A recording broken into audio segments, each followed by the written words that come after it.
How's it going, everyone? What a whirlwind it has been over the last week in terms of gaming news, game updates. Helldivers 2 dropped, Xbox is bringing their games to PlayStation. Just a ton has been going on, but I do want to shine a light on some of the lower key announcements and news updates to go over. I'm a big fan of RPGs and JRPGs in this channel, and the hand-painted Japanese-inspired RPG Lost Hellden has been announced for PS5, Xbox Series, PS4, Switch, and PC.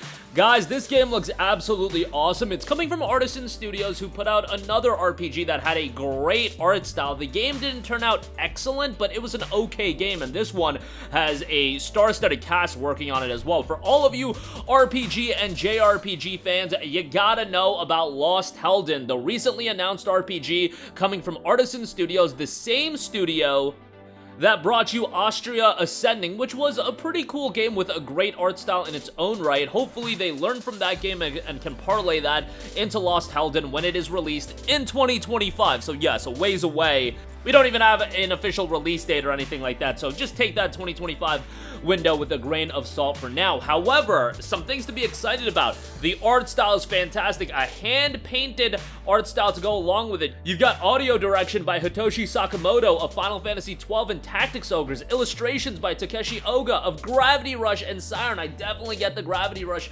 vibes out of here, and it will be coming to just about every major platform come 2025. It hasn't been listed for Switch 2, but, you know, Switch 2 hasn't been officially announced yet, but I could see it being a Switch 2 release as well. It will be coming to the regular Switch, so there is that. As far as the game itself, the overview from Artisan Studios notes this: Lost Hellden is a unique hand-painted JRPG from Artisan Studio enhanced by dynamic lighting and weather effects. Take control of 8 unique, highly customizable characters through an epic, mature story where the 7 deadly sins guide your fate. Witness a new, deep 2D technology allowing you to play in 3D and hand-painted artworks with dynamic lighting and weather. Introducing a battle system mixing action and strategy to allow you to play the way you like. Based on the trailer, which gives us a little bit of a snippet, I'm really interested from the battle system standpoint, and I think that is one of the elements to have an eye on. As far as the background of the story, obviously the game will be heavily emphasized on its storytelling. On a planet called Era, people are bound to one of the deadly 7 sins before their first birthday via a religious ceremony called the Nexus Ritual. All their life, the inhabitants of Era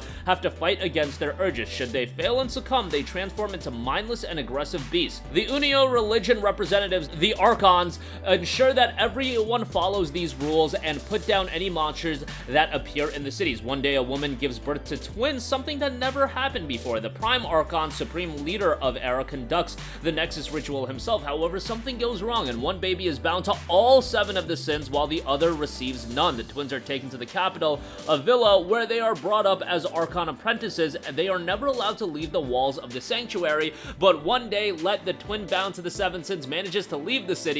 His brother Seifel is sent on a mission to find and bring him back. He is accompanied by 2 seasoned Archons, Graham and Enki. The journey of Seifel and Let is one of self-discovery, one that will allow them to grow and become the people they were destined to be. I'm not gonna lie, I love the story of, you know, the person gated behind the walls in seclusion, and then they come out of it and explore the world. I don't know, that's just an archetype of JRPGs that work really well for me.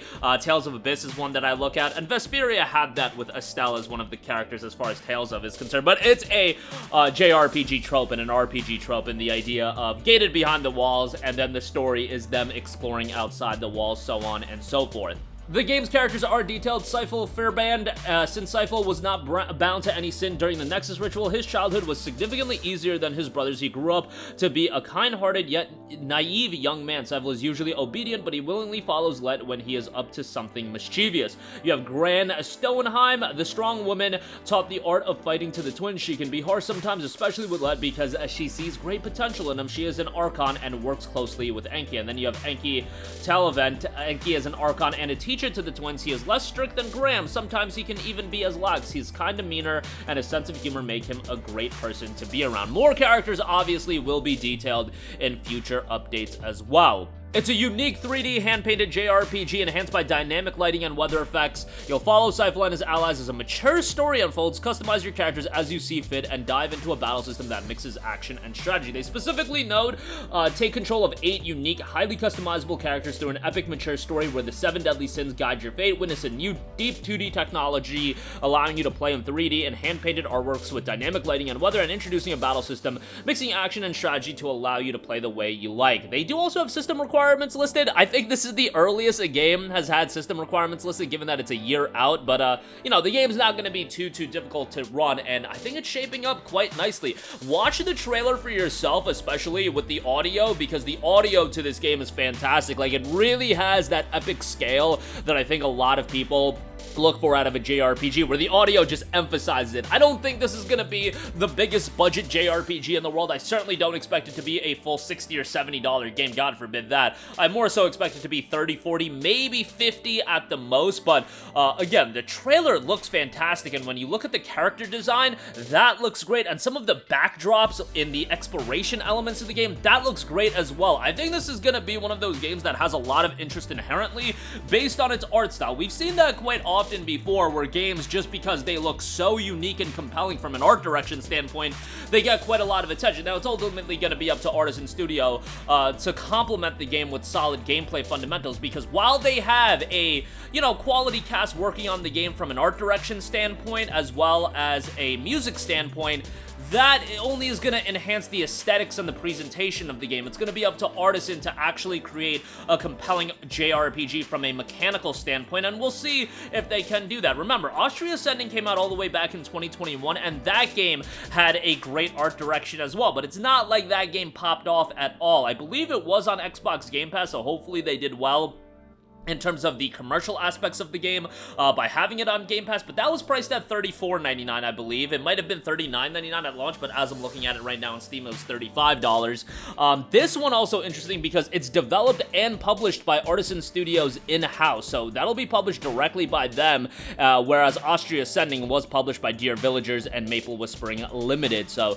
we'll see how all of that turns out, and hopefully it does have a streamlined development cycle, and it will hit that 2025 release window. They already have system requirements listed as well. Super tame to run as far as the PC version goes, and I imagine it'll be 4K 60 FPS on PlayStation 5. You're looking at a Core i3 550, AMD FX 770K, 8GB of RAM, a GTX 750. You're literally going back like nearly a decade, or maybe even a decade when you're talking about that GPU. And recommended i5 7600K, Ryzen 5 1600X, 16GB of RAM, a GTX 1070 Ti, and a Radeon RX 5700. I think this is going to be a game that a lot of people are going to take on the Steam Deck and whatnot, and it'll be great on that small form factor device, and it'll be on the Switch as well. Hoping it turns out well, and we're already setting the table for 2025 RPGs. I know that, you know, this one, it'll be a little bit of a debate on whether or not you can call it a JRPG. It's a Japanese-inspired RPG, and I think if you're a fan of JRPGs, it'll be right up your alley, especially, like, watch the trailer again